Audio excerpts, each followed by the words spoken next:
Hello दोस्तों, welcome to my YouTube channel. आज का हमारा टॉपिक है why only the refrigerant are use in refrigeration system not other gases, यानी दूसरे गैसों का इस्तेमाल रेफ्रिजरेशन सिस्टम में क्यों नहीं किया जाता है, केवल रेफ्रिजरेंट का इस्तेमाल क्यों किया जाता है।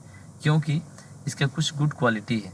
ये जो रेफ्रिजरेंट होता है इसका कुछ गुड क्वालिटी है, जैसे कि अगर हम इस रेफ्रिजरेंट के प्रेशर को इंक्रीज करते हैं तो इसका टेम्परेचर ऑटोमेटिक इंक्रीज हो जाएगा, और इसके प्रेशर को कम करते हैं फिर डिक्रीज करते हैं तो इसका टेम्परेचर भी ऑटोमेटिक डिक्रीज हो जाएगा। इसका मतलब ये है कि केवल इसके प्रेशर को हम कंट्रोल करके हम इसके टेम्परेचर को कंट्रोल कर सकते हैं। और जो तीसरा है, हाई प्रेशर हाई टेम्परेचर पर अगर इस रेफ्रिजरेंट से हीट को रिजेक्ट किया जाए तो ये अपने फॉर्म को चेंज करके वेपर से लिक्विड में कन्वर्ट हो सकता है। और अगर लो प्रेशर लो टेम्परेचर पर इसमें हीट को ऐड किया जाए तो अपने फॉर्म को चेंज करके लिक्विड से वेपर में कन्वर्ट हो सकता है।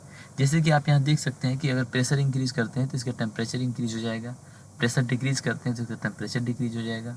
अगर इसमें हीट को ऐड करेंगे तो लिक्विड से वेपर में कन्वर्ट हो सकता है, और हीट को रिजेक्ट करते हैं तो वेपर से लिक्विड में कन्वर्ट हो जाएगा।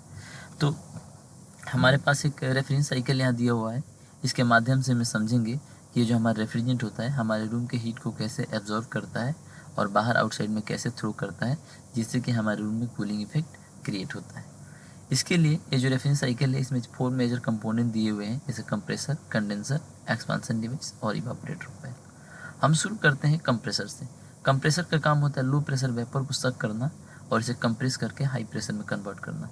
जब ये कंप्रेसर इस गैस को हाई प्रेशर में कन्वर्ट करता है तो इसका टेम्परेचर भी हाई हो जाता है, क्योंकि अगर हम इसके प्रेशर को इंक्रीज़ करते हैं तो इसका टेम्परेचर भी ऑटोमेटिक इंक्रीज़ हो जाता है। इसीलिए यहाँ पर ये कंप्रेसर इसका प्रेशर इंक्रीज़ कर रहा है तो इसका टेम्परेचर भी इंक्रीज़ हो जाएगा, और ये हाई प्रेशर वेपर हमारा कंडेंसर कॉइल या फिर इस हीट एक्सचेंजर में जाता है।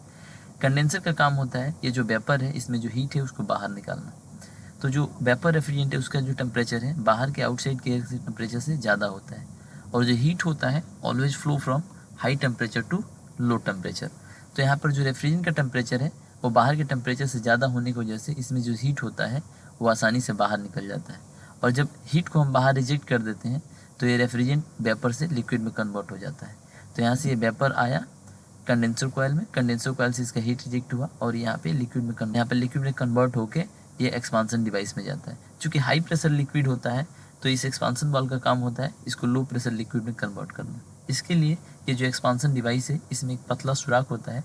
जब ये रेफ्रिजरेंट इस पतले सुराख से पास होता है तो इसमें रिस्ट्रिक्शन ऑफर होता है, जिसकी वजह से इसका प्रेशर कम हो जाता है।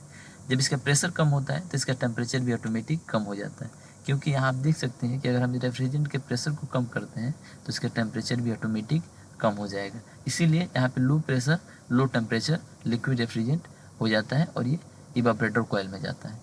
इवापोरेटर कॉइल में लो प्रेशर लो टेम्परेचर होने की वजह से ये जो रूम का एयर है अपना हीट इवापोरेटर कॉइल को दे देता है, क्योंकि रूम का जो एयर है उसका टेम्परेचर इवापोरेटर कॉइल के टेम्परेचर से ज़्यादा होता है, और जो हीट होता है हाई टेम्परेचर से लो टेम्परेचर की तरफ फ्लो करता है। इसीलिए जो रूम है, रूम में जो एयर है अपना हीट इवापोरेटर कॉइल में देता है और वो ठंडा होकर अगेन रूम में सप्लाई हो जाता है। जो रूम का एयर है उसके हीट को ये जो रेफ्रिजरेंट है वो एब्जॉर्ब करता है और उबलने लगता है, और उबल के या लो प्रेशर वेपर में कन्वर्ट होके कंप्रेसर में चला जाता है, और अगेन कंप्रेसर कंप्रेस करके इसको हाई प्रेशर में कन्वर्ट करता है और फिर इसके हीट को इस कंडेंसर के थ्रू बाहर रिजेक्ट करता है। तो इस तरीक़े से जो हमारा रेफ्रिजरेंट है हमारे इवापोरेटर कॉइल में हीट को एब्जॉर्ब करता है और कंडेंसर कॉइल के थ्रू बाहर रिजेक्ट करता है।